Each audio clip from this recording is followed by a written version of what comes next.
O amor cobre tudo. 9. O hábito de julgar. Definição do hábito de julgar. Disse Jesus: não julgueis, Mateus 7:1. Irmãos, não faleis mal uns dos outros. Aquele que fala mal do irmão ou julga seu irmão, fala mal da lei. E julga a lei. Ora, se julgas a lei, não és observador da lei, mas juiz.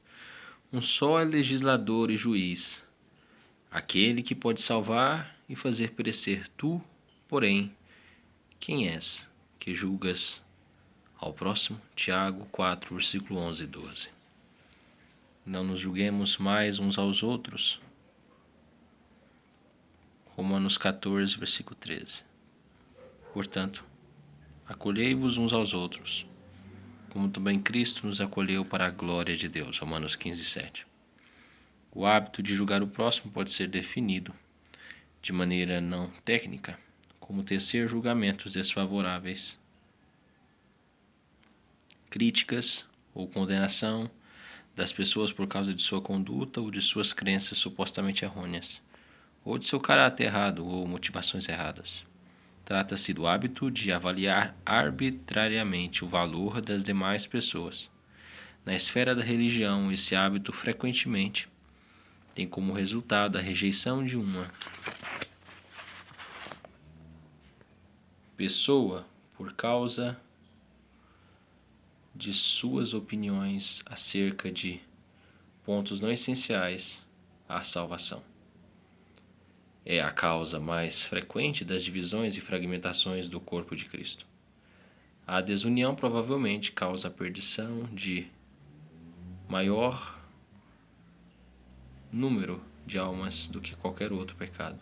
Portanto, poderemos um dia vir a descobrir que o amor que cobre tudo, que dignifica e honra uns aos outros, que elimina o hábito de julgar o próximo e une o corpo de Cristo é um milagre maior do que a cura de cegos, surdos e aleijados, ou qualquer outro sinal sensacional ou prodigioso.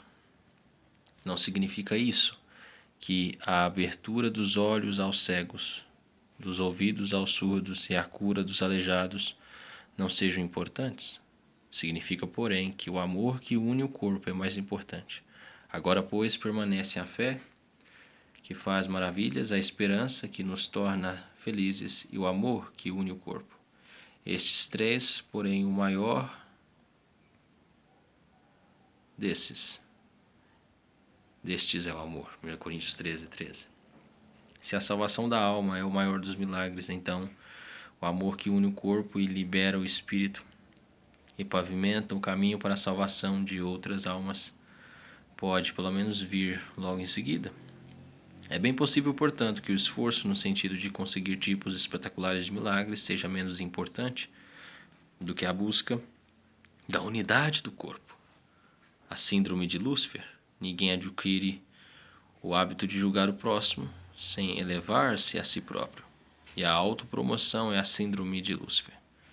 Ela causou a sua queda e todo o pecado e o pesar subsequentes. Satanás não podia ficar contente em ser o segundo mesmo ao próprio Deus. Ele contaminou toda a raça humana com esse vírus. A essência ou estado típico da condição decaída é a autoexaltação, a autopromoção, a determinação de ser o número 1.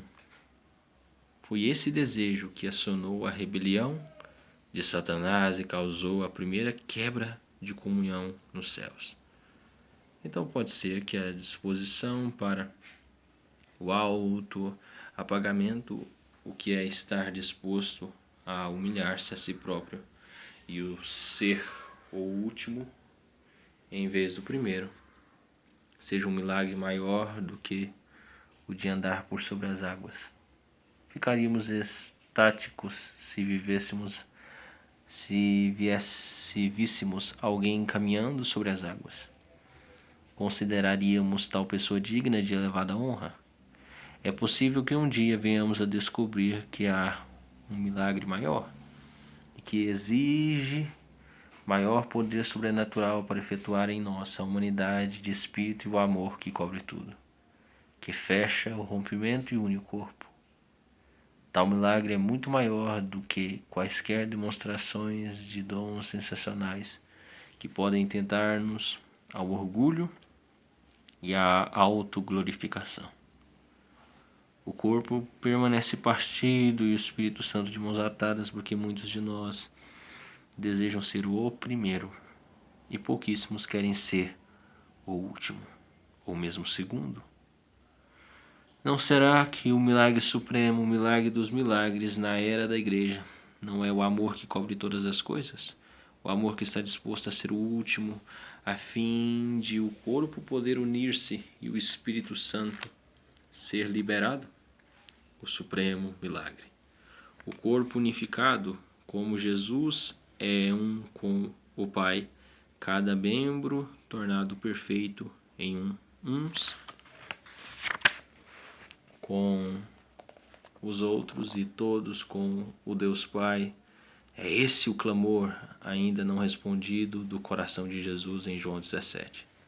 A absoluta unidade do corpo de Cristo seria o supremo milagre da era da igreja, não apenas porque o divisionismo humano, a malícia e a maldade, o apanágio da queda teriam sido vencidos, mas também porque, como disse Jesus, é o testemunho mais convincente ao mundo de que Deus invadiu a história humana, a fim de que todos sejam um, e como és tu, ó Pai, em mim e eu em ti, também sejam eles em nós, para que o mundo creia que tu me enviaste. João 17, versículo 21. De acordo com Jesus, é a unidade, o amor de uns para com os outros, que comprova o discipulado perante o mundo. Nisto conhecerão todos que sois meus discípulos, se tiverdes amor uns aos outros. João 13, 35. A unidade é o elemento que autentica a divindade de Cristo e vence a incredulidade do mundo. A incredulidade é o principal pecado do mundo. É o pecado que condena todas as almas perdidas. É por isso que o amor que cobre todas as coisas, que cura e une o corpo, é o supremo milagre da unidade da igreja, e a falta de amor, o principal pecado da igreja. O supremo milagre da unificação do corpo de Cristo liberaria o Espírito Santo num reavivamento de âmbito mundial miraculoso que faria todas as denominações anteriores parecerem insignificantes e promoveria uma colheita de almas ao redor do mundo, de proporções jamais vistas. Só a unidade do corpo pode produzir a verdadeira chuva seródia pela qual oramos. O hábito de julgar é sempre errado. Quando é que vamos aprender que o hábito de julgar é pecado? Uma violação direta do mandamento de Jesus dado em Mateus 7,1. Uma clara indicação de que o hábito de julgar é sempre errado e que sempre, sem exceção, esse hábito obscurece o relacionamento da pessoa com Deus e interfere em sua vida de oração. A pessoa não pode orar com eficiência pelo próximo enquanto estiver julgando e o condenando. A falta de amor mata o espírito de oração, porque a oração intercessora tem sua inspiração apenas no interesse amoroso. Será que o amor e a controvérsia em espírito de julgamento podem habitar o mesmo coração ao mesmo tempo? As diferenças de opinião podem coexistir, mas o ressentimento pessoal e a ofensa extinguirão o amor que cobre todas as coisas. O respeito pessoal inclui também o respeito pelas opiniões alheias. Ele evitaria o rompimento da comunhão e a divisão do corpo. O hábito de julgar, a trave no olho. Não existe proibição contra o auto-julgamento. 1 Coríntios 11, versículo 31. Mas é-nos especificamente proibido julgar aos outros. Mateus 7, versículo 1 ao 5, Tiago 4, versículo 11 ao 12, Romanos 14, versículo 13. Na parábola do argueiro, proferida após sua injunção contra o hábito de julgar, Jesus disse que o vício de julgar é, em si mesmo, pior do que a falta que evoca esse julgamento. Se entendemos a Cristo de modo correto, o vício de julgar é a trave no olho, que impede a visão clara a fim de que se remova o argueiro. do olho do irmão. O método de Satanás. Só os elementos não essenciais à salvação podem dividir o corpo, porque a verdadeira igreja concorda harmonicamente em todas as doutrinas necessárias à salvação. Sem que haja tais doutrinas essenciais, nenhum grupo pode pretender qualificar-se como parte do verdadeiro corpo de Cristo. Portanto, todas as divisões da verdadeira igreja devem ser por causa de coisas não essenciais. Quando surgem opiniões conflitantes a respeito de elementos não essenciais e que não podem ser reconciliados, qual é o curso de ação escriturístico? Há duas opções. Uma delas é o recurso do lobby político, isto é, da pressão e manejo dos cordões a fim de promover o ponto de vista preferido. Em geral, o resultado é a controvérsia que gera o vício de julgar, o qual se exacerba e produz maiores rompimentos de comunhão. Essa situação é sempre de inspiração satânica e agrava horrivelmente a brecha. Lançar mão do hábito de julgar é sempre errado, porque Cristo nolo proibiu, não julgueis. O método de Deus. Há outro método, o único que funciona eficientemente. É o método de Deus. Se algo errado foi feito ou se tornou uma decisão errada que ameaça dividir, será que Deus sabe disso? Se eu sei que algo está errado e precisa de correção, será possível que o onisciente Deus não o saiba? Se Deus sabe que uma injustiça foi perpetrada, que uma péssima decisão foi tomada, as quais ameaçam o corpo, será que ele não está sinceramente interessado na correção do mal, tanto quanto eu? Visto que o método de Deus é o único correto, de que maneira Deus intervirá? E o que ele espera de nós? A oração está onde a ação está. Se uma decisão errada foi tomada, só Deus pode corrigi-la. A interferência humana mediante o vício de julgar ou o espírito político sempre falha, porque tem origem em Satanás e, com toda certeza, vão exacerbar e agravar a crise, visto que Cristo o proibiu, porque ele disse: não julgueis. Todo hábito de julgar deve ser de inspiração satânica.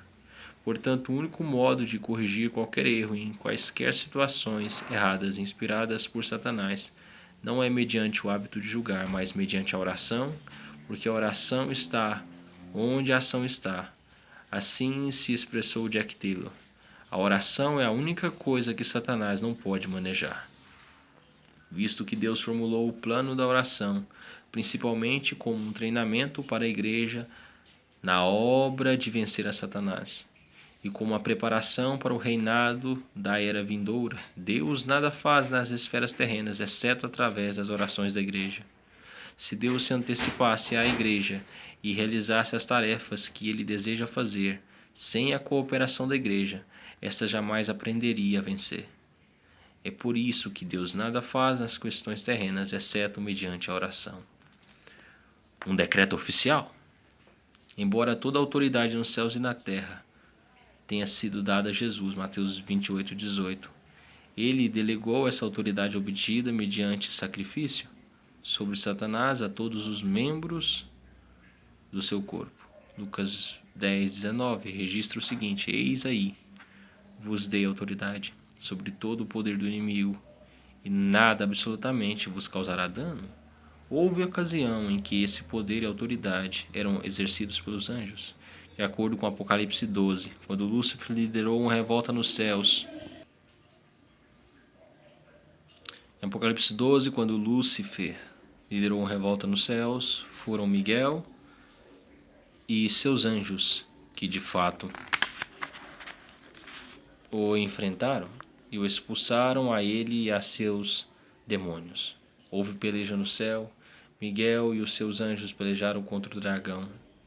Também pelejaram o dragão e seus anjos. Todavia, não prevaleceram, nem mais se achou no céu o lugar deles.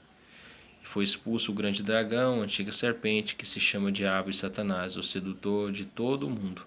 Sim, foi atirado para a terra e, com ele, os seus anjos. Apocalipse 12, versículo 7 ao 9. A leitura desse relato parece indicar que Deus, Pai, não participou direta e pessoalmente dessa batalha.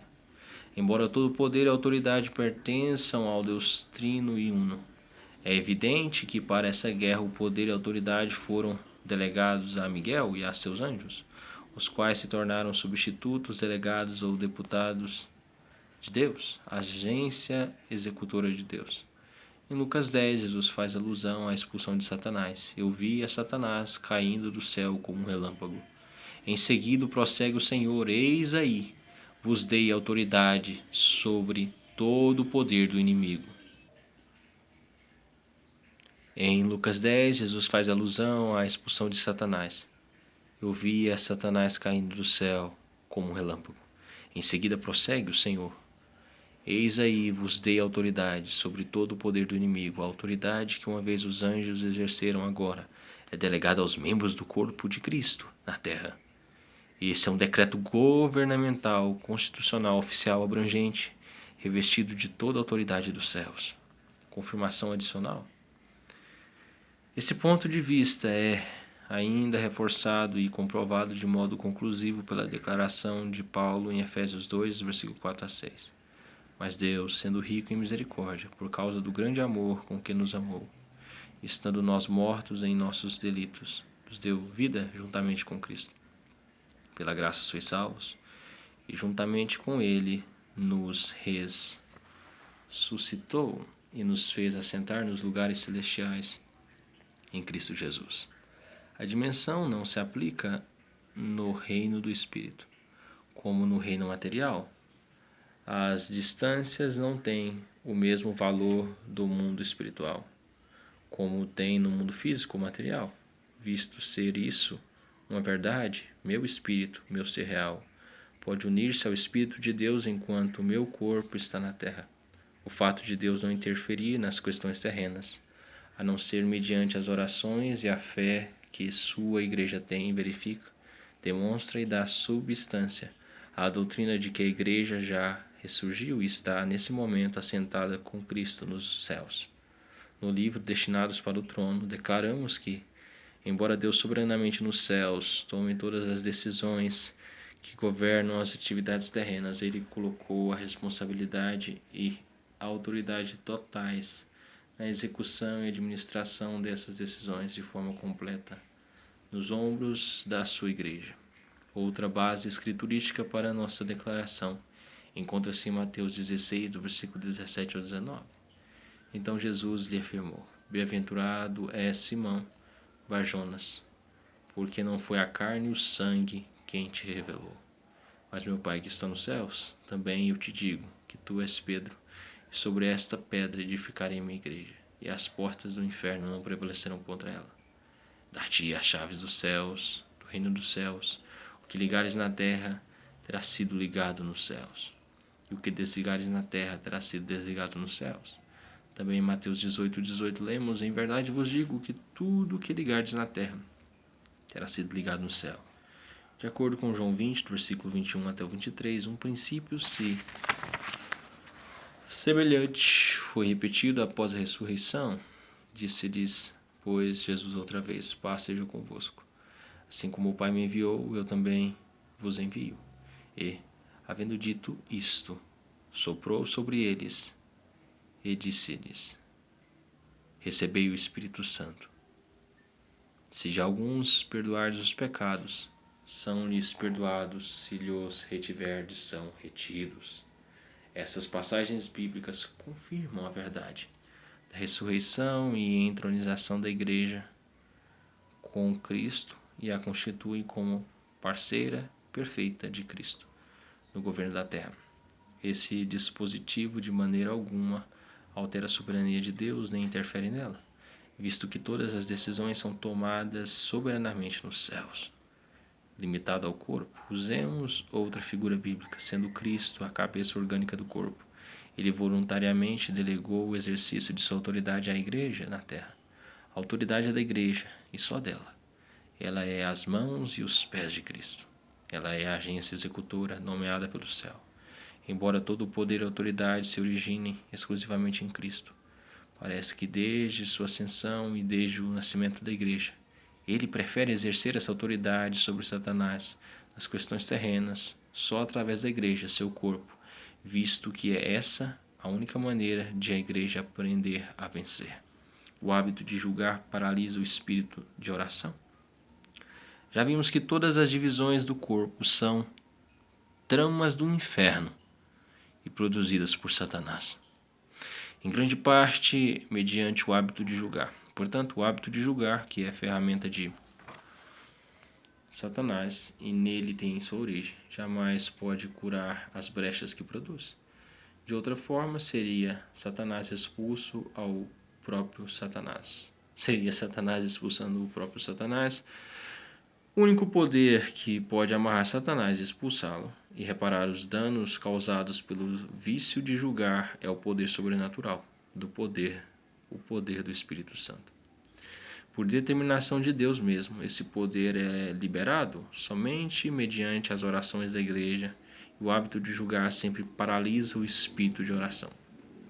A armadilha de Satanás, visto que a autoridade sobre Satanás em questões terrenas foi delegada à igreja como o corpo de Cristo, o Senhor por si mesmo não exerce autoridade sobre Satanás e seus demônios nessas questões, exceto através da oração e da fé. Quando uma controvérsia inspirada por Satanás sacode o corpo, a contenda jamais pode ser resolvida mediante o hábito de julgar destituído de amor.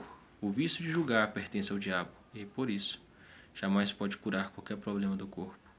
É por isso que o único tratamento eficaz de tais problemas é a oração fervorosa, porque a oração está onde está a ação. Onde prevalecer o amor que cobre tudo, as ferramentas e técnicas de Satanás serão rejeitadas, e a oração suplantará os métodos carnais. Onde o amor ágape prevalecer, a oração fervorosa tornará possível o exercício da autoridade concedida por Deus sobre Satanás e sobre seus demônios. Quando Satanás é amarrado e expulso pela oração e fé unidas, a divisão é vencida, as feridas curadas, o corpo unificado, o mundo convencido, os pecadores salvos e Cristo glorificado. A oração, não o hábito de julgar, é que está onde a ação está. Quando prevalecer o amor que cobre tudo e a igreja escolhe a opção da oração em vez do vício de julgar, ela sempre demonstra que a oração está onde a ação está. Qualquer grupo ou comunidade que puser em prática essa teologia descobrirá que ela funciona. Se a oração não solucionar o problema, se a oração não resolver o problema, o defeito há de estar em quem ora e não no método. Pode ser que algo na vida da pessoa que ora esteja impedindo a eficácia da sua oração. Se a oração não solucionar o caso, nada mais o fará. Portanto, não caia na armadilha de Satanás, chamada vício de julgar. Escolha o método de Deus, o amor que cobre tudo. O amor jamais falha. Essa passagem quer dizer que os recursos do amor são todo suficientes. Essa passagem quer dizer que os recursos do amor são sempre todos suficientes.